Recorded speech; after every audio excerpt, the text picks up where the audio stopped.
The light coming through the attic window didn't look like sunlight. It had that dull, winter sort of gray that makes everything feel like an afterthought. Dust floated in it like it was suspended in time. The boards creaked under my shoes as I shifted another box aside, and I realized I'd been holding my breath for minutes at a time without knowing it. Beat. Dad's handwriting was on most of the boxes. I don't know why that detail hurt more than anything else. I'd put off cleaning the attic for almost 3 months since the funeral. My sister, Emily, called twice a week to ask if I'd gone through Dad's stuff yet, but her tone wasn't pushy, more like she just didn't want to be the one to do it. She lived in Austin, a few states away. I was still in the old house, mostly because I didn't have the heart to sell it. The smell up here was a mix of insulation, cardboard, and something faintly sweet, like old cedar chests. Dad had built most of the shelves himself. The same careful hands that used to fix my bike chain, patch drywall, and sign permission slips with that same tight, deliberate script. Gerald T. Cole. I sat on the floorboards, knees cracking, and pulled a dusty trunk closer. Inside were photo albums, an old baseball glove, and a metal cigar box wrapped with masking tape. I ran a finger along the tape. The dust came off like gray chalk. There was a note on top. Private. That word wasn't one Dad used often. He wasn't the secretive type. The lock on the box had already rusted through. I didn't think much before I pried it open. Inside was a small stack of documents, brittle manila folders, a yellowed envelope, and a folded birth certificate. I only noticed something strange because of the color of the ink. It looked like someone had taken a pen and crossed out a line. My name. Michael Thomas Cole was neatly printed, and then a single, hard, deliberate stroke of black pen ran through it. Beneath it, in faded blue ink, someone had written a different name entirely. I don't even remember breathing. I just stared, trying to make sense of it. The rest of the certificate was identical. Same hospital, same date, same mother's name. Only the child's name had been altered. I felt something drop in my stomach like a slow elevator. The handwriting was my father's. I spent a few minutes convincing myself it was a clerical mistake. Maybe Dad had been filling out a copy or something for legal stuff. Maybe he'd spilled ink and had to fix it. But then I noticed the date stamp on the back. It was issued again 2 years after I was born. And the envelope underneath had my mother's handwriting. For when he's ready. I didn't open it right away. I just sat there, tracing the letters. The attic was cold enough that my fingers started to numb. Dad had always been steady. Boring, even. A small-town man with small-town habits. He'd worked for the post office for 30 years. Retired, volunteered at the church, mowed the same patch of lawn every Saturday. He wasn't the type to keep a secret. Mom had passed away when I was 13. A car accident on I-70. I'd spent my teenage years mostly with Dad, and we'd never talked about her much after that. He'd kept her photos on the living room shelf, but the frame never moved, never gathered dust, as if he dusted it every night before bed. That night, I carried the birth certificate downstairs and sat at the kitchen table. The bulb above me buzzed faintly. I'd left the envelope unopened, but it sat there like it was alive. I made myself a cup of instant coffee, even though I hadn't had one since Dad died. The smell reminded me of every morning he'd sit at the same table, humming tunelessly, half reading the paper. The envelope was sealed with old glue that peeled like skin when I touched it. Inside was a single folded sheet of paper. It started with, "If you're reading this, I'm gone." My throat closed up before I got through the second line. "You deserve the truth, but I never found a good way to tell you. I wanted to protect you from what we did. I thought we could live with it. Maybe I was wrong." The penmanship was shaky, written on stationery from the church where Dad volunteered. "Your real name was Matthew. Your mother and I changed it when we took you home. The agency shouldn't have let it happen that way. It wasn't legal. But we couldn't walk away from you. You are our son. The paper shook in my hands. I looked back at the certificate. The faint blue ink beneath the crossed out line now made sense. Matthew A. Green. I didn't know anyone by that last name. My mind started pulling old memories like a film reel. The way Mom used to tense when someone at church asked when I was born. How Dad would answer instead. The vague story about a complicated birth. How no relatives had ever mentioned visiting Mom in the hospital. I don't know how long I sat there before I called Emily. She answered half asleep, her voice rough. "Mike, it's midnight. What's wrong?" "I found something in Dad's stuff," I said, my voice coming out flat. "A birth certificate. Okay? It's not the same one I have." There was a pause. "What do you mean?" "My name's crossed out. It says someone else's, Matthew Green." She didn't respond right away. I could hear sheets rustling. Then, "What are you talking about? I'm saying Dad wasn't our dad. Or at least, he wasn't mine." "That doesn't make sense. We look alike." "I don't think we do." I looked at my reflection in the window glass. The longer I stared, the more I noticed things I'd never questioned before. The darker skin tone, the different shape of the jaw. Emily exhaled, a slow, tired sound. "Mike, you've been under stress. You're still grieving. Don't do this." "Tonight." "I'm serious. So am I. Dad he couldn't lie about something like that." The line went quiet except for her breathing. Then she said, "Even if it's true, he's gone. You can't ask him why." The next morning, I went to the county records office. The clerk, an older woman with gray curls, took the document gently and frowned. "This isn't an original," she said. "Looks like someone requested a reissue in 1988. "That's the year I was born." She nodded. "But this stamp here, see it? It's from 1990. Someone modified the record 2 years later. That's unusual." I asked if she could tell me more, but she shook her head. "You'd have to request access to sealed adoption files. And even then, it's tricky. Depends if there was a court order." "Can I do that here?" She slid a form toward me. "You can apply, but if the adoption was private, you might need a lawyer." The word adoption hit me like static.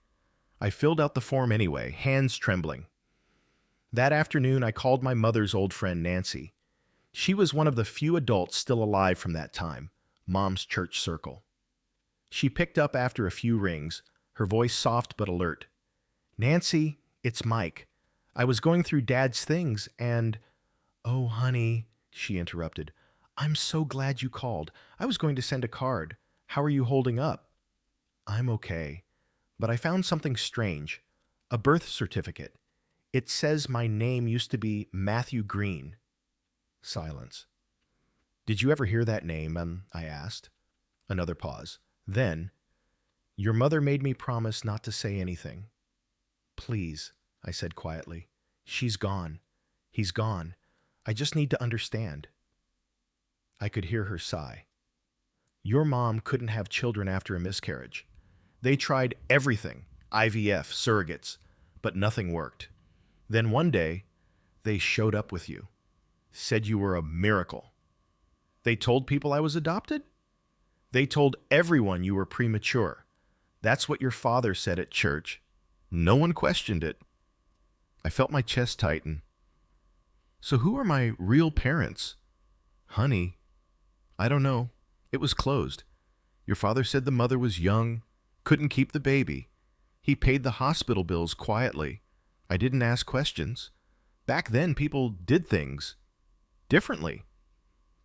When we hung up, I just sat in the car outside her house, engine idling. My coffee had gone cold. Over the next week, I went through everything in the attic again. There were receipts, letters, church donation slips, but nothing else about the adoption. Then I found a small cardboard box taped under one of the shelves, like someone had hidden it deliberately. Inside were Polaroids, grainy, sun-bleached. One showed Dad holding a baby in a hospital blanket. The date on the back was June 3rd, 1988, the same day as my birth certificate. Another photo showed a woman I didn't recognize. She had auburn hair and tired eyes. She was sitting in what looked like a hospital gown, staring at the floor.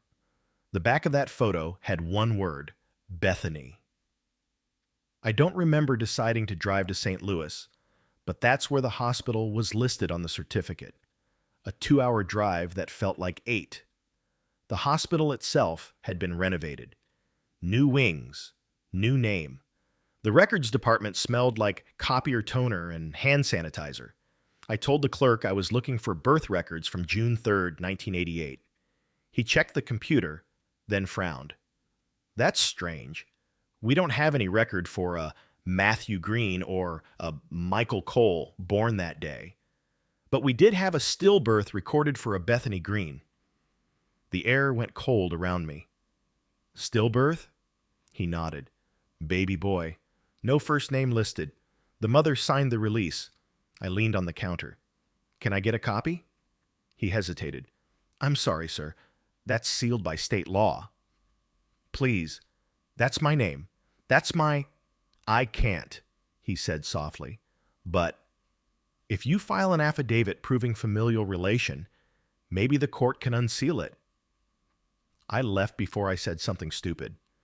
That night in the motel, I laid out everything on the bed. The certificate, the letter, the photos. My father's pen stroke ran through my name like a quiet apology. I thought about him reading bedtime stories, teaching me to ride a bike, grounding me for stealing gum from a store. None of that was fake. None of that was adoption or paperwork. It was real. But the lie underneath it made every memory feel like it had static in it. At 3 a.m, I found myself scrolling through social media, typing Bethany Green, St. Louis, 1988. There were dozens of hits, weddings, obituaries, old news articles, but one caught my eye. A Bethany Green, 48, community nurse, Springfield. Her photo was older, but I recognized the eyes. The same tired eyes from the Polaroid. I stared at her contact info for a long time before writing down the number. I didn't call. Not yet. Instead, I stared at the birth certificate again, tracing the crossed-out ink. It looked like my father had tried to erase something permanent and failed. I wasn't sure if I wanted to know the rest, but part of me knew that the truth was waiting at the other end of that phone call. The phone felt heavier than it should have. I sat at the motel desk, the screen dimming, her number glowing faintly on a crumpled piece of paper beside the lamp. The air conditioner rattled in the corner, blowing out cold air that didn't reach me. I stared at the number until my eyes blurred, then finally hit call. It rang twice. A woman's voice answered, calm, professional. Bethany Green speaking. My throat tightened. I hadn't planned what to say. Hi. My name's Michael. I think you might know something about my birth. From 1988, St. Louis Memorial Hospital. There was a pause. Not the kind people make when they're confused, but the kind when they recognize a ghost. Who gave you this number? She asked. I found a birth certificate. It had my name crossed out.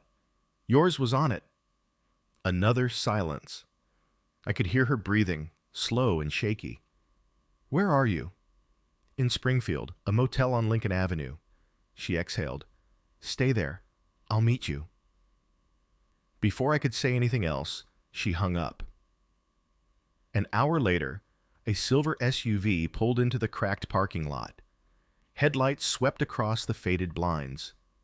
When she stepped out, I knew immediately it was her. Older, yes, but unmistakably the same woman from the Polaroid.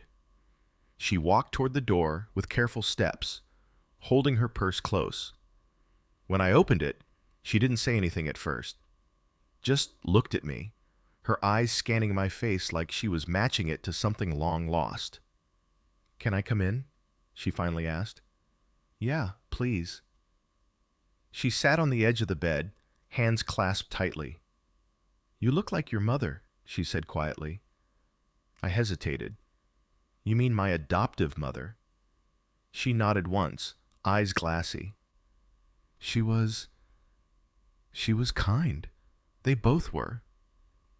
I sat down across from her, the motel light buzzing faintly. "So it's true then. You're my birth mother." Her shoulders trembled. "Yes." "Why did you give me up?" Her eyes filled instantly. "It wasn't supposed to be like that. I was 20, working 2 jobs, barely surviving.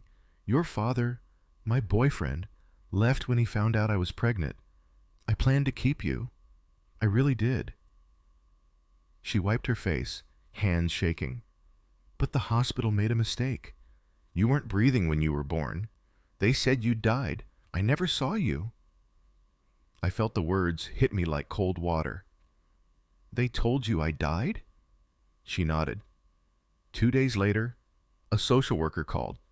Said there had been an error, but the paperwork had already gone through. They said the baby had been placed with a family. I didn't know what that meant. "Placed?" "It wasn't legal adoption," she said bitterly. "The nurse told me later that a couple, a man from the post office and his wife, had been on some private list. They took you home. She said they were good people, that you'd be safe." My chest ached. "That was Dad and Mom." She nodded. "I tried to find you. I called the hospital for years. They stopped taking my calls. I didn't have money for lawyers.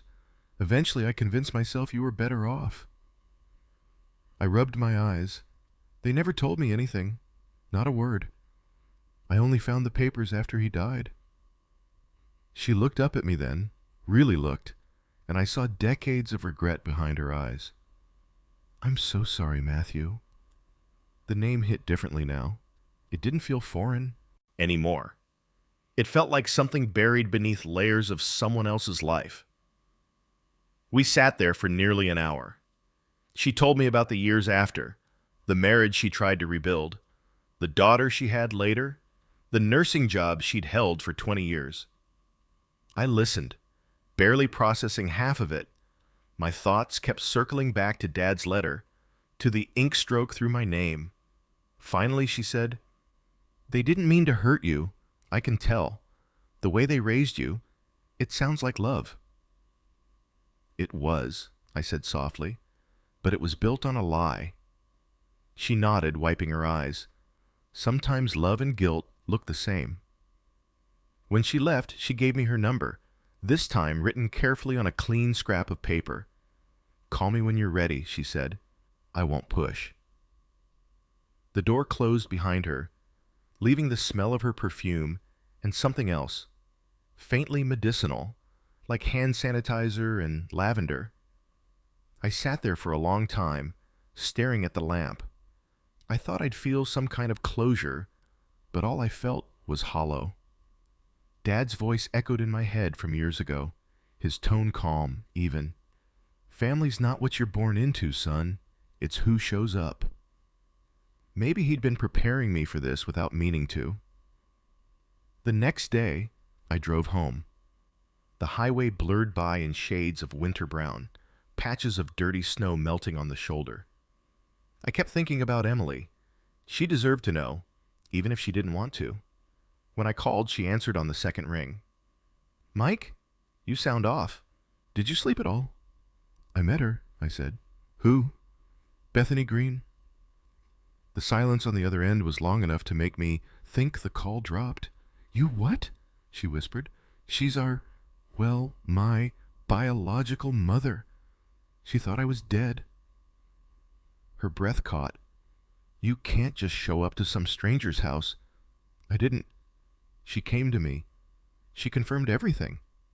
Emily's tone hardened. "Then what are you going to do with that information? Because Dad's gone. Mom's gone. None of this changes who raised us." I let her words sit for a moment.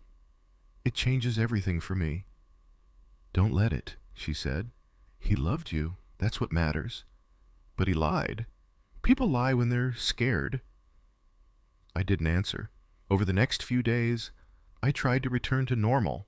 Work, errands, fixing the leaky faucet in the kitchen, but everything felt artificial.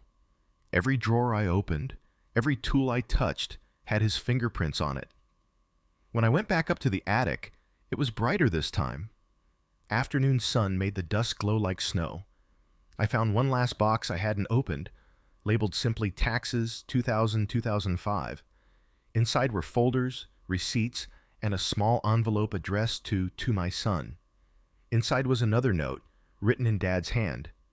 If you found this, you probably know by now. I never wanted to steal from anyone. We were told you were unwanted, that your mother had left. By the time we learned the truth, it was too late to undo it without tearing your life apart. So we stayed quiet. I'm sorry. If you ever meet her, tell her I kept my promise to raise you right. There was a photo folded inside, Dad holding me on his shoulders, both of us laughing, his eyes crinkled in that way that said he was genuinely happy. I pressed the photo to my chest and sat there for a while, letting the ache wash through. Weeks passed. Bethany texted me a few times, soft check-ins, nothing heavy. Hope you're okay. Thinking of you. I didn't always reply. Then, one night, she sent a picture. A woman in her 20s, smiling beside her. This is your sister Hannah. She'd like to meet you someday. I stared at it for a long time. She had the same eyes I saw in the mirror every morning. I didn't say yes right away, but one weekend, I found myself driving north again. We met at a small diner off the highway, neutral ground. When I walked in, Bethany stood to hug me. Hannah smiled nervously, tucking her hair behind her ear. The moment felt unreal. Sitting across from them, I realized how much of life I'd missed. Birthdays, stories, inside jokes that belonged to a different branch of my own bloodline. But I didn't feel angry anymore. Just still. Hannah broke the silence first. Mom told me a little. I'm glad you found us. Yeah, I said, smiling faintly. Me too. We talked for hours, about small things, music, work, where we lived. I didn't tell them everything about Dad. Some things belonged only to the past. When we stood to leave, Bethany touched my arm. He did raise you right, she said. I nodded. He did. That night, I went back home. The attic felt different, lighter somehow.